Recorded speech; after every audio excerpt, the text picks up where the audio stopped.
3 weeks ago, Amber brought you the story that the reservoirs in Chennai were down to their lowest levels in 70 years.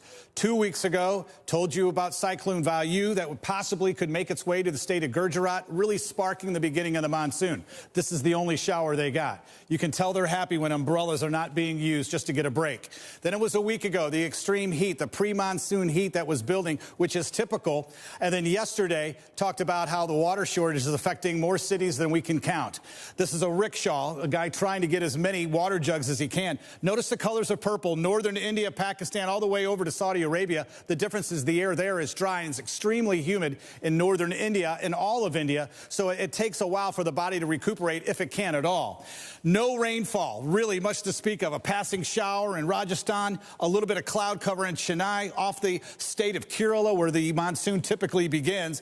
This is not what we need to see. The monsoon season begins on June 1st and then runs through September and then retreats from the north. And I'll explain that more for you. This is something I've showed you before. The last several months have been devastating with a deficit several years. But this is just since 2012. We went back to 1970 to see what the difference is. Let me explain. First of all, June 1st, that's the beginning as mentioned. It didn't start until June 8th. I know that doesn't seem like a long period of time, but the farmers don't know when to plant their seeds and they can't plant early until they can track that rainfall. That green line, now the white line, is where the current position is. It should be up near the border of Pakistan. So there's an incredible amount of real estate that every well is drying up, every reservoir, and now the death toll is at 126 because of the heat. A decline in the average rainfall days. This is why we're seeing a shortage. An increase in the number of dry monsoon days. Groundwater depletion rate, we're seeing 10 to 25 millimeters per year.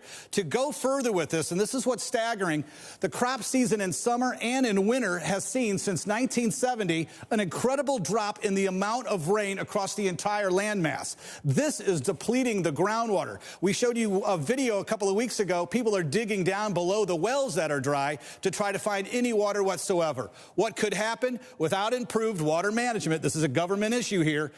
21 cities by just next year could run out of groundwater. That's just next year.